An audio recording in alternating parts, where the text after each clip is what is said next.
Muito bom dia, muito boa tarde, muito boa noite, independente do horário que você esteja assistindo essa live ou, né, um vídeo derivado desse evento nosso. Só lembrando que o principal objetivo do nosso TikTok é o quê? É compartilhar informação de qualidade. O que é uma informação de qualidade? É aquela informação em que você consegue produzir conhecimento a partir daquilo que a gente traz para você, tudo bem? E hoje eu quero conversar um pouquinho com vocês sobre uma substância chamada de metilfenidato. O que será isso, né? Porque que, principalmente, né, atualmente, muita gente vem utilizando esse medicamento, muitas vezes de uma forma diferente daquele no qual ele foi proposto. Mas, antes de eu começar a falar do metilfenidato, né, eu quero conversar com vocês sobre uma situação interessante. Por exemplo, eu sou professor de química e eu trabalho com mentorias, eu trabalho com performance acadêmica. Então, muita gente me procura, por exemplo, para dar uma assessoria no sentido de melhorar, por exemplo, a performance do estudante ou da estudante. E geralmente, quase todo o meu público são daquelas pessoas que almejam conquistar uma vaga na universidade, né? Seja via Enem, seja via vestibular, pelo menos a princípio. Você quer dar um oi? Esse aqui é o Antônio. Fala, oi, galera. Aí, o que acontece, pessoal? Então, geralmente as pessoas que me procuram, ou elas estão cursando o ensino médio, ou então estão fazendo os famosos preparatórios, no viés do vestibular ou no viés do Enem, obviamente, né? Aí o que acontece? Muita gente fala assim, não, ô Garcia, eu tenho uma carga horária na escola ou no meu preparatório, mas é óbvio, eu preciso de uma carga horária extra, porque querendo ou não, o nosso crescimento, ele acontece muitas vezes fora da sala de aula, é quando você está ali sozinho ou sozinha, debruçado sobre os seus livros, estudando determinados conteúdos, né? Então, geralmente, eu dou essa assessoria, eu monto planos de estudo, né? Para quem me procura, obviamente. E qual que é o grande desafio hoje? É o seguinte, não, Garcia, eu quero estudar hoje, vamos supor, das 2 da tarde às 6 da tarde, 4 horinhas de estudo. A questão é, esse tempo é um tempo de estudo bruto, mas quanto de estudo líquido realmente será que as pessoas vêm aproveitando a partir dessas 4 horas, né? Não esqueçamos o seguinte, o nosso cérebro, poxa, ele é igual, o meu cérebro é igual ao seu, né? Teoricamente, pelo menos a princípio. A grande questão é que a gente não consegue focar ou nos concentrar por longos períodos de tempo. Ainda mais hoje, numa sociedade cada vez mais tecnológica, cada vez mais, por exemplo, dependente das redes sociais, onde o imediatismo, ele vigora de forma muito imponente, pelo menos a princípio. Tanto é que você tem uma série de plataformas que a pessoa não consegue se concentrar mais em um vídeo por mais de 1 minuto, por exemplo. Então esse imediatismo, muitas vezes, ele já vem surgindo com muita força no campo dos estudos, o que é um problema seríssimo, né?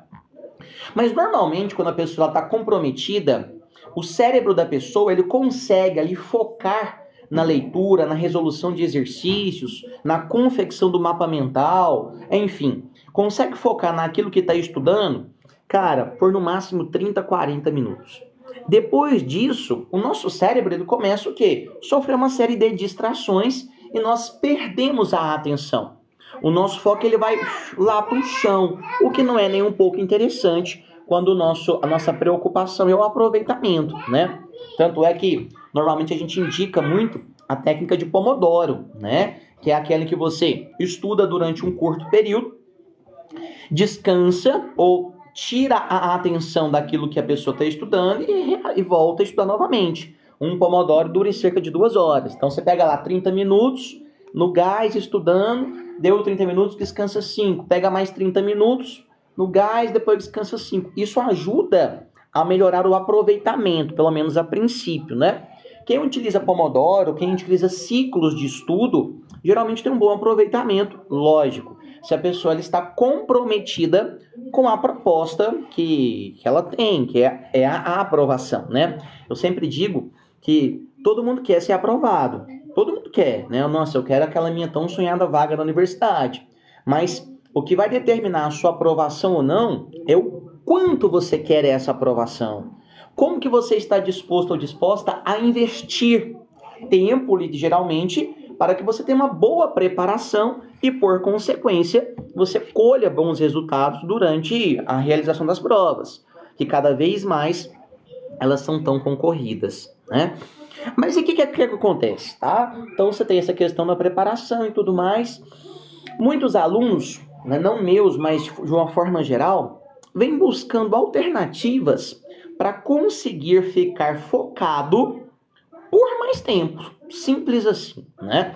A pessoa ela busca artimanhas de tentar o quê? Burlar, né, o nosso cérebro. Essa pessoa ela tende a ficar focada 1, 2, 3, 4 horas ali debruçada sobre os estudos, sobre os seus livros, sobre o estudo, pelo menos a princípio.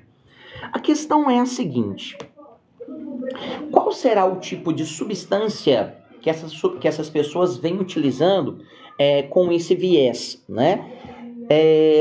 Tem um medicamento, né? Eu coloquei no nome dessa live o nome oficial, né? Mas a gente conhece como sendo a famosa Ritalina, ok? Eu tenho certeza que muitos de vocês escutaram esse nome, Ritalina. Para que serve a Ritalina? Primeira coisa, né? A Ritalina é um tipo de medicamento muitas vezes associado ao nosso sistema nervoso, que é destinado a tratar as pessoas que, por exemplo, têm um famoso transtorno de atenção, o chamado TDAH, ok? TDAH com hiperatividade muitas vezes. Então, é um medicamento. E é um medicamento que tem que ser comprado, tem que ser utilizado com a devida prescrição médica. Então, a pessoa tem que ter uma receita para poder comprar a Ritalina. Muitos alunos até me perguntam o seguinte: peraí, Garcia, a Ritalina, ela é uma anfetamina, que é um alcaloide? Olha, o que eu posso falar para você? Não. Ela é da família das anfetaminas, mas ela não é a ou uma das anfetaminas em si. Quando você analisa, por exemplo, a estrutura da Ritalina, você observa um grupo éster e o grupo amina, né? Além de um composto aromático ali na estrutura. Por isso que a gente fala que a Ritalina em si, a função orgânica predominante é a função amina. Por isso que ela pertence à classe das anfetaminas. Então é um medicamento que é utilizado para tratar os famosos transtornos de TDAH com hiperatividade, né? Em uma sociedade cada vez mais dependente dos medicamentos, a Ritalina ela vem cada vez mais sendo utilizada pela população de uma forma geral. Mas ela tem que ser utilizada com a devida orientação médica. Tá, mas Garcia, tudo bem até aí, qual que é o problema até então? Cara, a situação é a seguinte: muitos alunos e alunas vêm burlando o sistema e conseguindo comprar a Ritalina, e essas galera vêm tomando a Ritalina para quê? Para conseguir ficar mais tempo focado nos estudos. Simples assim. A pessoa toma a Ritalina e fica ali, ó, 2, 3, 4, 5, 6 horas estudando direto.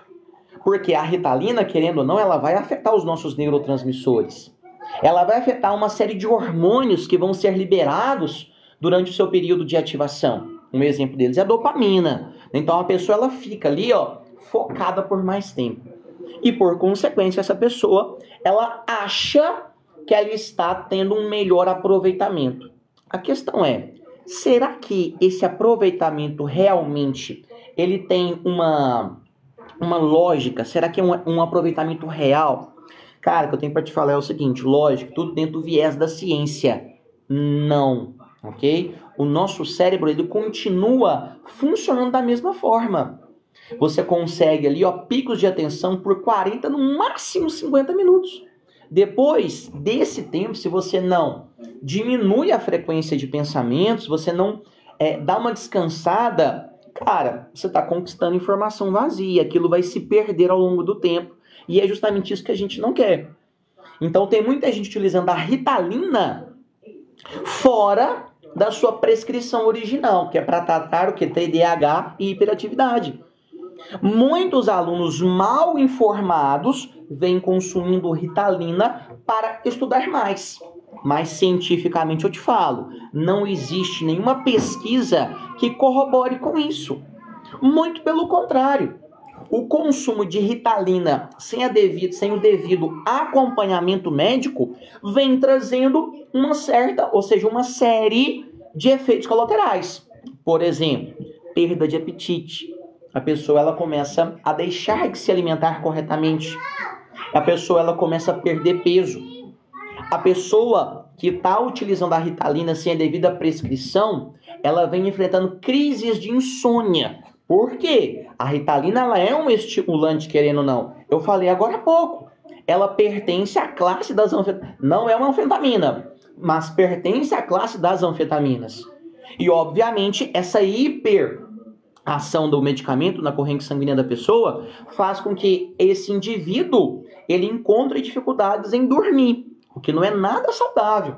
Eu sempre falo para os meus alunos, o sucesso, a aprovação, ela tem alguns pilares. Esses pilares, muitas vezes, eles passam pela preparação intelectual, mas também esses pilares passam por uma boa alimentação, pelo processo de higiene do sono, por boas noites de sono para você se reenergizar. Passa pela execução de atividade física. Então você tem uma série de critérios que, quando você pensa esses detalhes, melhor dizendo, de forma isolada, muitas vezes não tem muito sentido. Mas quando você reúne tudo, esse bolo é o que faz com que a pessoa ela consiga a sua tão sonhada o quê? A aprovação, ok? Aí essa pessoa que está utilizando a Ritalina, então, sem a devida prescrição médica, ela pode enfrentar o quê? Esses efeitos colaterais. E até em alguns casos, essas pessoas podem ter crises de alucinações. O que, obviamente, não é nem um pouco saudável para o usuário da pessoa, pelo menos a princípio, ok? A gente sempre fala o seguinte, todo medicamento, ainda mais o medicamento de tarja preta, como é a Ritalina, você tem que ter um acompanhamento médico. A automedicação é um problema, e é um grande problema que, infelizmente, poucas pessoas falam, discutem sobre isso de forma aberta, ok? E um desses problemas, com certeza, é o uso da Ritalina fora da função original, né? Já que a Ritalina é um medicamento para tratar o quê? TDAH e transtorno de hiperatividade. Tudo bem? Queridos, um videozinho curto, né? Só no estilo de live, só para transmitir para vocês essas informações. Espero que tenha lhe valido alguma coisa. Se sim, acho que mereço um like, por gentileza, ou um comentário, ou compartilhar esse vídeo, ou os cortes desse meu vídeo, ou me seguir na minha página do meu TikTok, já porque eu sempre digo, a função, o objetivo inicial do meu TikTok é transmitir informação de qualidade, informação no viés da ciência e no viés também, por que não, do desenvolvimento pessoal de cada um de nós. Porque esse é o nosso grande objetivo durante a nossa passagem nesse plano terrestre, que é o quê? Encontrarmos de alguma forma a evolução sempre, beleza? Então, muito obrigado pela sua atenção. Tchau, tchau. Até mais. Bom final de semana, bom domingo, boa semana. Tchau, tchau, pessoal. Valeu.